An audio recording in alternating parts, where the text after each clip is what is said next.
Okay, let's talk about Anthony Richardson, the number 4 overall selection, who we've now seen play in 2 seasons, albeit not every game of those 2 seasons due to injuries, but we have seen him now with a decent sample size, and I want to talk about the positives that he gives the Colts, the negatives that he gives the Colts, and what are my thoughts heading into year 3, which really is a make or break year for him.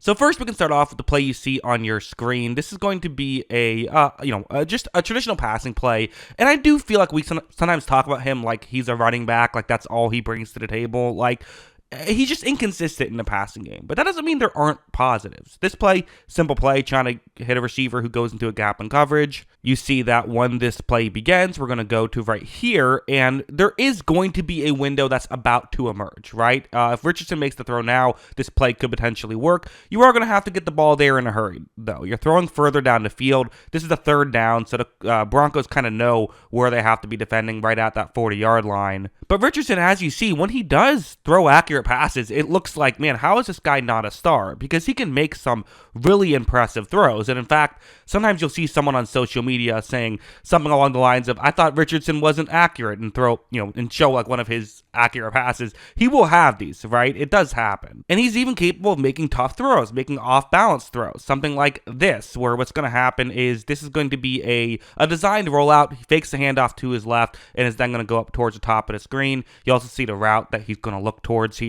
When this play begins, you're going to see that there's an issue, which is that a Denver player is trying to come in and tackle Richardson. Now, the receiver Richardson wants to throw to is in fact open, so that part worked out.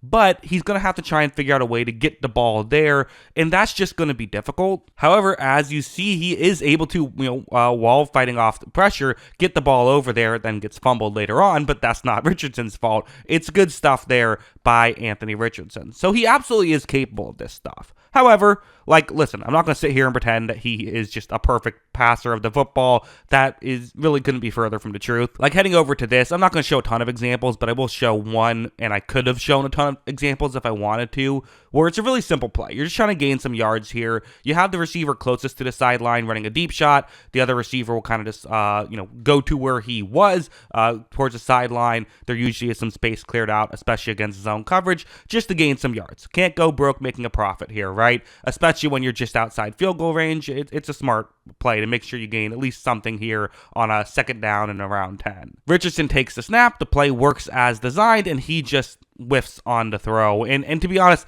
this is one example. I could show dozens. I could probably show, I don't know if I could show 100, but I could at least show dozens of this type of thing. The reality is, when he misses a throw, he misses a throw. He will miss the broadside of the moon at times. So that's just the issue. It's just the inconsistency with accuracy. He will have the positives. Absolutely, he will have the positives, but he will have the negatives as well. And like this one's another one where when you throw in the poor accuracy, I'll make a comparison to Jameis Winston, in that Jameis Winston, a lot of times people talked about him as though he was just he would make horrible decisions, and while he would sometimes make bad decisions, part of the issue was he would sometimes make fine decisions, but he would just miss a throw because every now and then a ball would just get away from him.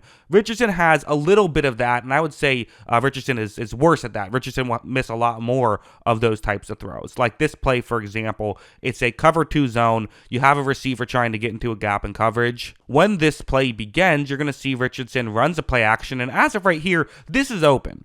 Obviously, it's a hard throw to get there, right? Richardson has pressure in his face, so trying to get the ball there is going to be difficult. However, again, this is also the NFL. Sometimes you have to make throws when you're under pressure, and at least, at the end of the day, whatever happens is because of you, right? So when Richardson makes this throw, look at just how much air he puts under that ball. That's just not a ball you can throw there, and it gets intercepted. Again, was that a difficult play? Sure, but when you have difficult plays, it's still your responsibility to make sure that something okay can happen. And here, the bad play happened and it results in the interception. So it's still fair to blame the quarterback for that. Heading over here, it is also fair to say, like, there are positives that Richardson brings to the table, right? I mean, obviously, I brought up the throwing stuff, but if we're being honest, again, we don't want to just talk about the rushing because the passing is what's going to kind of make or break him in this next season. But ultimately, the rushing is why they've still had some success with him at the quarterback position and why he has had some good games.